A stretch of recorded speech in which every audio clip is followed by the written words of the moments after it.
Salve, salve família, aqui quem fala é o Lutz do canal Cortes Podcast e no meu primeiro mês monetizado eu já fiz $3.000 só seguindo o que esse cara fala no curso dele. Então se você quer ganhar dinheiro com internet e YouTube sem nem precisar aparecer, confere o primeiro link na descrição. Essa última vez que eu estive agora, acabei de voltar, voltei há poucas semanas, a gente foi sequestrado, mas ao mesmo tempo bem tratado durante 8 horas pelo Talibã. E em 96 a gente tinha filmado uma vila que tinha sido dizimada pelo Talibã porque os moradores tinham dado comida para os inimigos do Talibã, uma vila persa. Sim. E a gente foi interceptado. E na saída eles fizeram toda a menção que queriam... No meio do caminho, pegaram No meio vocês? do caminho. A gente fez todas as imagens, a vila persa sendo totalmente dizimada, e na saída a gente foi interceptado pelo Talibã, eles fizeram toda a menção que iam nos executar. Era eu e o cinegrafista Sherman Costa. Vocês tinham um tradutor? A gente tinha um tradutor de pastum, eu sabia, mas o fato de eu saber falar algumas palavras em pastum fez com que eu ganhasse uma simpatia e fez com que eu convencesse aqueles guerrilheiros a trazerem o comandante que falava inglês. Aí com o inglês eu pude me comunicar com eles e aí eu o convenci de que a gente tinha se perdido, que não era exatamente verdade. Mas a gente acabou até recebendo um banquete deles. Ah, né? é? Mas como que bate em você quando o cara fala a gente vai te executar? Porque olha, eles não falaram vamos executar, mas eles fizeram, eles apontaram a arma pra gente. Algumas imagens a gente até conseguiu fazer disso. Ah, é? Eles acharam que vocês estavam fazendo o quê? Eles achavam que a gente tinha filmado toda a vila persa e que a gente fosse americano e que estava tentando exatamente denegrir a imagem do Talibã. Entendi. Entendeu? Então, o fato de saber falar algumas palavras em pastum misturado com árabe, falei sarrafi brasileiro, rabara nasta, falei, sou jornalista brasileiro, não tem problema. Neymar. Não sou, Neymar na época não, né? Porque, na época, mas não eu sempre carreguei comigo, porque isso era 96, né? Então, Neymar ainda... 96, quem que era do Brasil famoso? Romário, pô. Romário? Careca, isso, exatamente, Careca já tinha até... Era o Romário mesmo, Romário que tinha se consagrado, Romário e Bebeto, né? Que tinham se consagrado 2 anos antes na Copa do Mundo. Mas, enfim... Você carrega umas camisas do Brasil? Eu levo camisa do Brasil e sempre levei comigo também foto do Pelé comigo, entendeu? O Pelé, uma vez, quando eu era correspondente em Londres, ele foi me visitar, a gente jogou tênis, ele foi na minha casa, então eu tinha foto com a minha família, a gente passou assim uma tarde memorável e era uma foto muito íntima. E essa foto íntima me abriu muitas portas, fez com que muita situação de tensão fosse aliviada. Nossa. Entendeu? O Pelé, ele abre portas em todos os lugares. Até hoje, né? Até hoje. Você fala Pelé, é a magia. Eu sou muito grato a ele pelo privilégio de ter feito grandes entrevistas com ele e por tudo aquilo que ele significa para nós brasileiros no exterior. A história dessa foto, essa é o mesmo período que você falou? Esse é o mesmo período de 96, quando o Talibã tomou o poder. E aí como que é? Inclusive essas fotos aqui foram usadas agora e eles têm muito orgulho dessa época, que foi quando eles tomaram o poder pela primeira vez. O Talibã foi formado em 94, 2 anos depois eles tomaram o poder. Então, essa data, esse tempo da primeira ascensão deles é um momento assim épico para eles. Eles têm muito orgulho disso. Quando você mostrava agora essas fotos serviam para abrir portas e serviram para consertar situações de muita tensão.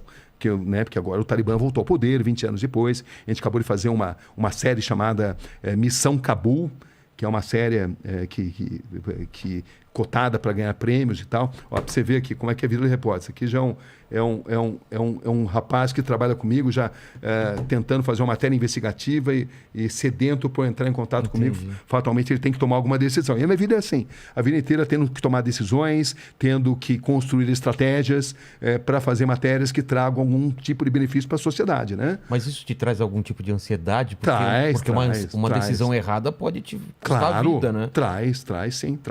Nesse caso, Mas também traz assim um sentido de recompensa muito grande quando você consegue ajudar a promover justiça. Nesse caso, por exemplo, dos padres, que você conseguiu trazer justiça, não há dinheiro que pague, né? Tem dinheiro que pague. Ou nesse caso, por exemplo, da ascensão do Talibã, você mostrar que as mulheres foram cerceadas dos seus direitos mais elementares e você ajuda a chamar atenção para a comunidade internacional, você sente que a sua matéria está sendo importante para a promoção de justiça. E não existe sentido na nossa profissão se a gente não ajudar de alguma forma a promover justiça, né? Pelo menos é assim que eu encaro a profissão. E fazer uma transformação. Foi nessa ida ida que você mostrou os caras sem a orelha? Que eles cortavam a orelha ou não? Cortava a orelha foi no Iraque. No Iraque? Foi 2 anos antes. Um ano antes. Tinha essa história, mas no Iraque não era... foi em 95. Havia uma grande lenda. O governo de Bagdá, o Saddam Hussein, o Tariq Aziz, que era o vice-primeiro-ministro, o homem que aparecia para a imprensa internacional, desafiava jornalistas internacionais a provarem que eles cortavam a orelha daqueles iraquianos que ousassem se negar a servir o exército.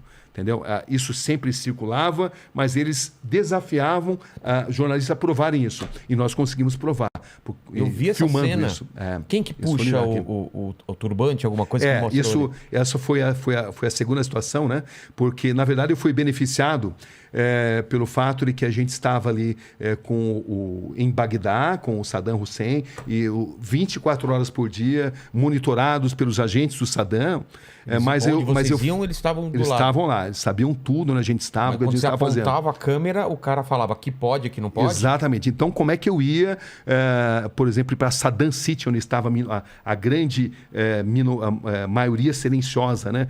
Porque é o seguinte, internacionalmente, os xiitas são minoria. Tá. Os sunitas são maioria. São maioria. Mas os xiitas, no Iraque, eles são maioria. Maioria que jamais conseguiu deter o poder.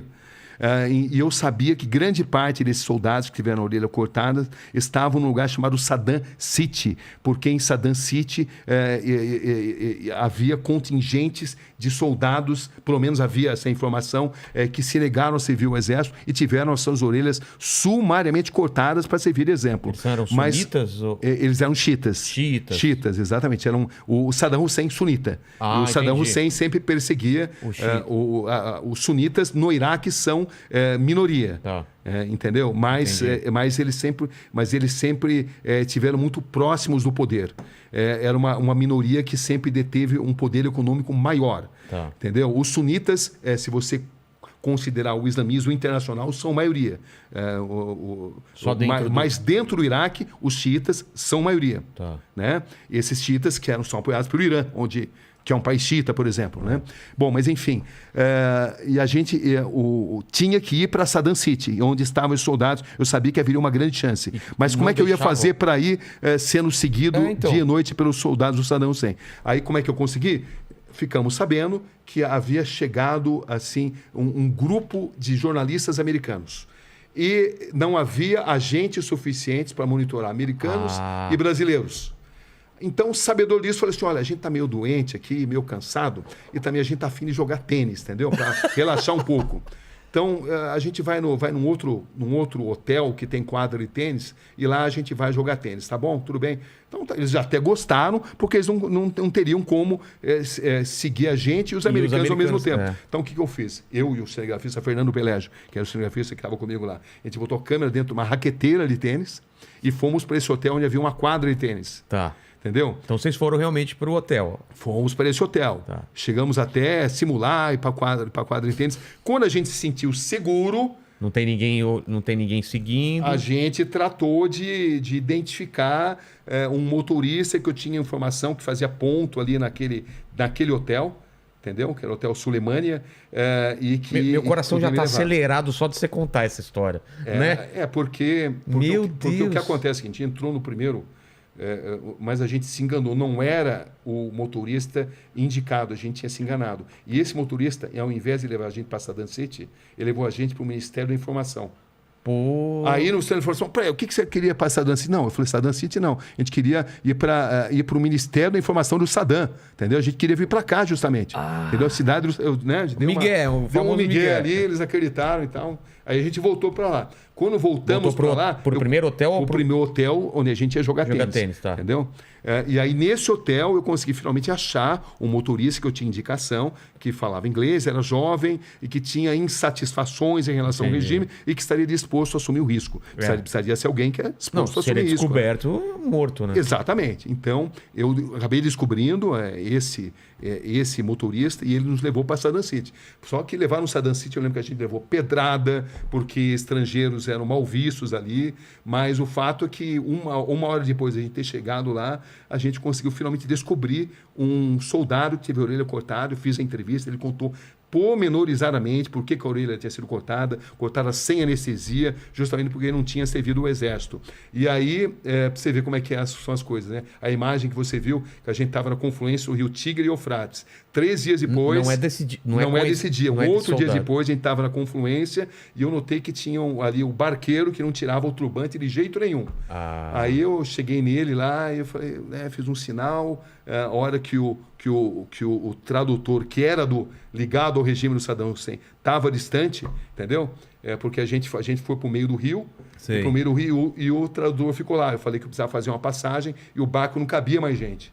Entendeu ou não? Porque o tradutor era deles, né? E aí, meio por sinais, eu expliquei para ele contar a história. E aí ele tirou o turbante, contou a história. Eu tive que traduzir depois. E aí era a história da mesma coisa. Mesma coisa. Não quis servir. Não quis servir o exército, a orelha foi cortada, não teve anestesia. Cara, e a família passou a ser perseguida. E o mais interessante é que eu lembro entrevistando o Tariq Aziz, o vice-primeiro-ministro, ele falou assim, eu desafio você a encontrar essas pessoas. Onde estão essas pessoas? Mas eu não podia falar, eu acabei de filmar. Porque se eu falasse isso, eles iriam revistar, confiscar. E eu queria ainda ir para a cidade, arrasá-la pelas armas químicas do Saddam Hussein. Claro. Só que essa cidade arrasada pelas armas químicas do Saddam Hussein estavam no norte do Iraque. E você não consegue entrar, você não conseguia na época entrar no norte do Iraque, no Kurdistão, pelo próprio Iraque, porque os agentes do Saddam Hussein não deixavam. O que você tinha que fazer? Você tinha que sair do Iraque, ir para a Jordânia, da Jordânia ir para a Turquia, e da Turquia você conseguia, ali pelo sul da Turquia, lá por Diyarbakir, que é um grande reduto, né, ali dos curdos, você conseguia entrar por ali numa área que era mais monitorada pelos curdos do que pelos próprios agentes do Saddam. Mas para você entrar ali, você precisava de um visto. Mas ali eu tive uma grande sorte. Repórter precisa ter sorte também. Estavam programadas eleições em Bagdá. Eleições, você vê? Eleições em Bagdá, né? Com Saddam Hussein, né? Você acha? Você já sabe o resultado. Né? Conversa da carochinha, né? Mas ia ter ali o teatrinho deles. Os caras lá assim, tá bom, o cara joga fora aqui. Você não vota no Saddam, você vai pro paredão, né? Exatamente assim. Mas enfim, mas o fato de eleições, eu falei assim, olha, eu preciso, o seguinte, a gente já tem um bom material, a gente precisa ir para a Jordânia, porque a gente precisa mandar o material pela Jordânia. Mas só que eu quero voltar aqui para cobrir eleições, porque eu fiquei sabendo que eu precisaria de um visto. E aí eu falei, eu vou voltar aqui 2 semanas para cobrir as eleições. Aí eles me deram um visto. Aí eu não voltei para cobrir as eleições. Eu fui... E valia lá para cima também. Aí valia lá para cima também. Você vê, é uma coisa até interessante, né? Porque valia para cima, mas não era os agentes do Saddam Hussein. Eram uma dessas coisas loucas da política internacional, como agora no Afeganistão. Para você entrar no Afeganistão nesse momento, você passa por um posto do ex-governo afegão que foi deposto, mas para você, mas acontece que os paquistaneses só deixam você entrar no Afeganistão com autorização de um governo que foi deposto, que não existe mais. Que doideira! E era a mesma situação lá no Iraque também. Você tinha que ter um visto, embora você soubesse que não seria fiscalizado pelos próprios agentes do Saddam Hussein, porque eles não controlavam aquela área. Era parte do Iraque, mas era uma área controlada por 3 diferentes grupos de curdos. Entendeu? Você não usou o visto? Usei o visto porque os agentes de imigração turca, eles pediam. Eles pediam. Você tem o visto? Eles só te deixavam passar, senão te deixavam passar. Era uma ironia, contradição totalmente, porque era um visto de um governo que ali não tinha influência, né? Que ali não mandava. Mas, enfim, você conseguiu chegar nas armas? Nós conseguimos. Foi uma reportagem de praticamente 2 meses ali, né? Entre a parte controlada pelo Saddam Hussein e a parte não controlada. Fez toda a volta. Toda a volta, mas por quê? Eu queria entrar porque eu queria ir na cidade que tinha sido arrasada pelas armas químicas do Saddam Hussein, que o governo também contestava, dizia que isso era mentira, que não era culpa deles, que era o Irã, né? O Irã que na época tinha a grande guerra entre Irã e Iraque. Então eles culpavam os iranianos pelo que tinha acontecido, pelo uso de armas químicas, inclusive. Mas enfim. O que você viu lá? Olha, eu vi uma cidade chamada Halabja. Primeiro, vilas inteiras dizimadas, mas o que mais impressionou por armas químicas. Então, as construções estavam em pé. Algumas estavam, outras não. E eles usaram lá... Era um tipo de gás que espalhava elementos químicos e a água ficava contaminada. Então, o nível de doenças congênitas era absurdamente grande. E isso tinha passado, inclusive, já há alguns anos isso. Mas era um lugar que o Saddam Hussein protegia e não deixava jornalistas internacionais terem acesso. Claro, né? Ele não queria que... Exatamente, ele não queria. Era uma propaganda que não interessava para ele. Então, eu encontrei uma cidade ainda arrasada e com a população doente e com pessoas totalmente deformadas, crianças totalmente deformadas, com a pele deformada pelo uso de armas químicas. E foi uma das experiências mais... Isso? Falaram. Esse é um dos principais capítulos desse livro também, né? Que impressionante isso. E a gente, ao mesmo tempo, o Saddam tinha franco-atiradores ali, agentes que entravam ali e tentavam fiscalizar o que estava acontecendo e matavam estrangeiros. Entendeu? Então a gente tinha que correr esse risco. Vocês também. Eram os únicos e também lá? na época também havia o Estado Islâmico dava os seus primeiros passos. Entendi. Entendeu? Então era uma área muito tensa. E além disso havia uma guerra entre os curdos, diferentes facções de curdos. O PKK, que são os curdos comunistas, que são um grande problema para a Turquia. Até hoje, né? O Abdullah Öcalan, que é o grande líder que está preso até hoje, porque eles representam um grande problema para a Turquia, porque existem curdos em 5 nações e é o maior povo sem nação que existe na humanidade nesse momento. Isso é um grande problema para a Turquia. E para o Saddam Hussein também, sempre foram um grande problema. Mas os próprios curdos, eles sempre guerrearam entre eles. Entendi. Eram diferentes facções. Uma um pouco mais próxima do Saddam Hussein, Você estava no meio outra de nem tanto. tiroteio lá. Sem dúvida.